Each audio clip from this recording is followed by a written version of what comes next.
ನಾನು ಮೊದಲು ಬೇಗ ಹೇಳ್ತಾ ಇರಲಿಲ್ಲ, ಇವಾಗ ಹ್ಯಾಬಿಟ್ ಮಾಡ್ಕೊಂಡಿದ್ದೀನಿ. ಅದು ಯಾವ ಥರ ಮಾಡಿದ್ದೀನಿ ಅಂತ ಹೇಳ್ತೀನಿ. ಎಲ್ಲಿವರೆಗೂ ನಮಗೆ ಏನು ಸ್ವಲ್ಪ ಲಾಸ್ ಆಗಲ್ಲ ಅಲ್ಲಿವರೆಗೂ ಬೇಗ ಹೇಳಲ್ಲ. ಹೌದು, ನಮಗೆ ಲಾಸ್ ಆಗಬೇಕು. ಫಾರ್ ಎಕ್ಸಾಂಪಲ್ಗೆ ನೋಡಿ, ನೀವು ಎಲ್ಲೋ ಹೋಗಬೇಕು ನಾಳೆ ಅಂದರೆ ನೀವು ಒಂದು ಟಿಕೆಟ್ ಬುಕ್ ಮಾಡಿರ್ತೀರಾ ಅಂತ ಅನ್ಕೋರಿ. ಅದು ಬಸ್ ಆಗಲಿ, ಟ್ರೈನ್ ಆಗಲಿ ಅಥವಾ ಟ್ಯಾಕ್ಸಿ ಆಗಲಿನಾ. ಸೊ ಅವತ್ತು ಅರ್ಲಿ ಮಾರ್ನಿಂಗ್ ಇದೆ ಅದು ನಿಮ್ಮದು ಜರ್ನಿ. ಸೊ ಅವತ್ತು ನೀವು ಬೇಗ ಹೇಳ್ತಿರಲ್ವೋ? ಹೇಳ್ತಿರಲ್ವಾ? ಯಾಕಂದರೆ ನೀವು ಅವತ್ತು ಬೇಗ ಎದ್ದಿಲ್ಲ ಅಂದರೆ ಅದು ನಿಮಗೆ ಮಿಸ್ ಆಗುತ್ತೆ. ಟ್ಯಾಕ್ಸಿ ಆಗಲಿ, ಟ್ರೈನ್ ಆಗಲಿ, ಬಸ್ ಆಗಲಿ ಮಿಸ್ ಆಗುತ್ತೆ. ಆವಾಗ ನಿಮಗೆ ಲಾಸ್ ಆಗುತ್ತೆ. ಅಂದರೆ ಎಲ್ಲಿವರೆಗೂ ನಮ್ಗೆ ಲಾಸ್ ಆಗಲ್ಲ ಅಲ್ಲಿವರೆಗೂ ಹೇಳಲ್ಲ ಅಂತ ಹೇಳಿದ್ದೀನಲ್ವ, ಅದಕ್ಕೆ ಇದೆ ಹೇಳೋದು. ನಮ್ಗೆ ಲಾಸ್ ಆಗುತ್ತೆ ಅಂತ ನಮ್ಗೆ ಮನಸ್ಸಲ್ಲಿ ಭಯ ಇರುತ್ತೆ. ಅದಕ್ಕೆ ಅವಾಗ ನಾವು ಬೇಗ ಹೇಳ್ತೀವಿ. ಮತ್ತು ದುಡ್ಡು ವೇಸ್ಟ್ ಆಗುತ್ತೆ, ಅದು ಎಲ್ಲ ಲಾಸ್ ಆಗುತ್ತಲ್ವ, ಅದು ಒಂದು ಭಯ ಇರುತ್ತೆ ಮನಸ್ಸಲ್ಲಿ.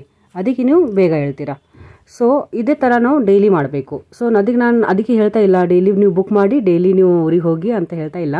ಡೈಲಿ ಮನಸ್ಸಲ್ಲಿ ಏನೋ ಒಂದು ಲಾಸ್ ಆಗುತ್ತೆ ಅಂತ ಭಯ ಇರಬೇಕು ಅಂತ ನಾನು ಹೇಳ್ತಾ ಇರೋದು. ಅದಕ್ಕೆ ಒಂದು ಟ್ರಿಕ್ ಇದೆ ನನ್ನ ಕಡೆ, ಓಕೆನಾ?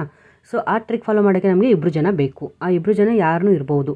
ನಿಮ್ಮ ಬ್ರದರ್ ಆಗಲಿ, ಸಿಸ್ಟರ್ ಆಗಲಿ, ನಿಮ್ಮ ಪಾರ್ಟ್ನರ್ ಆಗಲಿ, ಯಾರನ್ನೂ ಇದ್ರೂ ಓಕೆ. ಜಸ್ಟ್ ನಮಗೆ 2 ಮೆಂಬರ್ಸ್ ಬೇಕು, ಓಕೆನಾ? ಸೊ ಈ 2 ಮೆಂಬರ್ಸ್ ಏನು ಮಾಡಬೇಕು ಅಂದರೆ ಡೈಲಿ ನಾನು ಹೇಳ್ತಾ ಇರೋದು ನೀವು ಕ್ಲೀನಾಗಿ ಕೇಳಿಸ್ಕೊರಿ. ಈ 2 ಮೆಂಬರ್ಸ್ ಏನು ಮಾಡಬೇಕು ಡೈಲಿ ಅಂದರೆ 2 ಅಲ್ಲಿ ನೀವು ಡಿಸೈಡ್ ಮಾಡಬೇಕು ಇಬ್ಬರು. ಯಾರು ಬೇಗ ಹೇಳ್ತಾರಲ್ವಾ, ಯಾರು ಬೇಗ ಹೇಳ್ತಾರೆ ಅವರಿಗೆ ಲೇಟಾಗಿ ಎದ್ದಿರೋರು ದುಡ್ಡು ಕೊಡಬೇಕು. ಹೌದು, ಎಷ್ಟು ಕೊಡಬೇಕು ಅದು ನೀವು ಡಿಸೈಡ್ ಮಾಡಬೇಕು. ಯಾರು ಲೇಟಾಗಿ ಹೇಳ್ತಾರೆ ಅವರು ಕೊಡಬೇಕು. ಯಾರಿಗೆ? ಬೇಗ ಎದ್ದಿರೋರಿಗೆ ಕೊಡಬೇಕು. ಅದು 10 ರೂಪಾಯಿ ಆಗಲಿ, 20 ರೂಪಾಯಿ ಆಗಲಿ, 30 ರೂಪಾಯಿ ಆಗಲಿ, ಅಥವಾ 40 ಆಗಲಿ, 50 ಆಗಲಿ, 100 ಆಗಲಿ, ಅದು ನೀವು ಡಿಸೈಡ್ ಮಾಡಿ. ಪರ್ ಡೇ ಅವರು ಕೊಡಬೇಕು. ಆ ಥರ ಅಂದರೆ ಬೇಗ ಎದ್ದ ಮೇಲೆ ಅವರಿಗೆ 2 ಲಾಭ ಬರಬೇಕು. ಅಂದರೆ ಬೇಗ ಇದ್ದಿದ್ದಕ್ಕೆ ಅವ್ರಿಗೆ ಹೆಲ್ತ್ನೂ ಚೆನ್ನಾಗಿರುತ್ತೆ, ಅವ್ರ ಕೆಲಸ ಏನಾರು ಇರುತ್ತೆ ಅದೂ ಬೇಗ ಆಗುತ್ತೆ, ಮತ್ತು ಅವರಿಗೆ ದುಡ್ಡು ಸಿಗುತ್ತೆ. ಅದು ಮತ್ತು ಅವ್ರಿಗೆ ಲೇಟಾಗಿ ಎದ್ದಿರೋರಿಗೆ ಲಾಸ್ ಆಗುತ್ತೆ.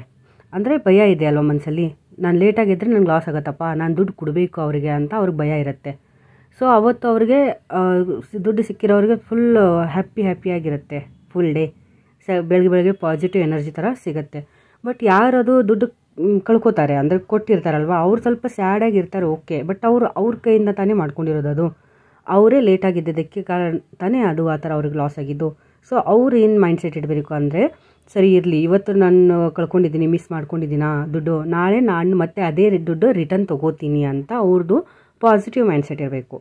ಪರವಾಗಿಲ್ಲ ಬಿಡು, ಇವತ್ತು ಹೋಗಿದೆ ಅಂದರೆ ನಾಳೆ ನಾನು ರಿಟರ್ನ್ ಅದು ಇಸ್ಕೋತೀನಿ. ಅಂದರೆ ಏನು ಇಸ್ಕೋತೀನಿ ಅಂದರೆ ಏನು ಮಾಡಬೇಕು, ಅವರು ಕೊಟ್ಟಿರೋರು ಅವರು ನಾಳೆ ಬೇಗ ಹೇಳಬೇಕು ಅವ್ರಿಗಿಂತ. ಕರೆಕ್ಟ್, ಗೊತ್ತಾಯ್ತಾ?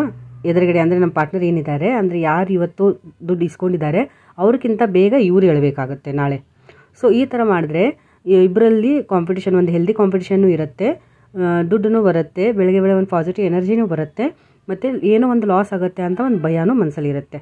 ಇದು ಆಯಿತು ಕಪಲ್ ಪಾರ್ಟ್ನರ್ಸ್, 2 ಜನ ಇರೋರದ್ದು ಆಯಿತು. ಇದು ನಮ್ಗೆ ಯಾರು ಪಾರ್ಟ್ನರ್ ಇಲ್ಲ, ನಾವು ಒಬ್ಬರೇ ಇದ್ದೀವಿ ಅಂತ ಇರೋರು ಏನು ಮಾಡಬೇಕು ಅದನ್ನು ಹೇಳ್ತಾ ಇದ್ದೀನಿ. ಇರ್ತಾರಪ್ಪ ಸ್ಟಡಿಗೋಸ್ಕರ ಅಥವಾ ಜಾಬ್ಗೋಸ್ಕರ ಮನೆಯಿಂದ ಸ್ವಲ್ಪ ದೂರ ಇರ್ತಾರೆ. ಅವ್ರು ಏನು ಮಾಡಬೇಕಂದ್ರೆ, ಅವರು ಬೇಗ ಎದ್ದರೆ ಅವ್ರ ದುಡ್ಡು ಅವ್ರ ಕಡೆನೇ ಉಳ್ಕೊಳ್ಳುತ್ತೆ. ಅವ್ರಿಗೆ ಅದು ಲಾಭನೇ ಇರುತ್ತಲ್ವ, ಅವ್ರ ದುಡ್ಡು ಅವ್ರ ಕಡೆನೇ ಇರುತ್ತೆ, ಅವ್ರದ್ದು ಪ್ರಾಫಿಟೇ ಇದೆ. ಸೊ ಯಾವಾಗ ಅವ್ರು ಲೇಟಾಗಿ ಹೇಳ್ತಾರಲ್ವ, ಅವಾಗ ಅವ್ರು ಏನು ಮಾಡಬೇಕು, ಹಾನೆಸ್ಟಾಗಿ ದೇವಸ್ಥಾನದಲ್ಲಿ ಹೋಗಿ ಅಲ್ಲಿ ಯಾರು ದುಡ್ಡು ಕೇಳೋರು ಇರ್ತಾರಲ್ವ ಅವ್ರಿಗೆ ಕೊಡಬೇಕು, ಅಥವಾ ದೇವಸ್ಥಾನದಲ್ಲಿ ಇರೋದು ಉಂಡೆಯಲ್ಲಿ ಹಾಕಬೇಕು. ಅದು ನಿಮಗೆ ವಾಪಸ್ ಸಿಗಲ್ಲ. ಅದೇ ಅಲ್ವಾ ನಮ್ಮ ಟೀಮ್ ಇರೋದು. ಲಾಸ್ ಆಗೋದು ಭಯ ಇರಬೇಕು, ವಾಪಸ್ ನಿಮಗೆ ಸಿಗಲ್ಲ, ಅದು ಅದೇ ನಿಮಗೆ ಲಾಸ್ ಆಗುತ್ತೆ, ಓಕೆನಾ? ಸೊ ಇದು ಟಾಪಿಕ್ ನಾನು ಮಾತಾಡೋದು ಈ ವಿಡಿಯೋದಲ್ಲಿ ನಿಮ್ಗೆ ಹೆಂಗೆ ಅನಿಸ್ತು ಅದು ನನಗೆ ಕಮೆಂಟ್ ಮಾಡಿ ತಿಳಿಸಿ. ನೆಕ್ಸ್ಟ್ ವಿಡಿಯೋದಲ್ಲಿ ನಾನು ಯಾವ ಟಾಪಿಕಲ್ಲಿ ಮಾತಾಡ್ತೀನಿ ಅಂತ ನೀವು ತಿಳ್ಕೊಬೇಕಂದ್ರೆ ನೆಕ್ಸ್ಟ್ ವಿಡಿಯೋದು ವೇಟ್ ಮಾಡಿ, ಅದನ್ನು ವಾಚ್ ಮಾಡಿ. ಅಲ್ಲಿವರೆಗೂ ಬಾಯ್.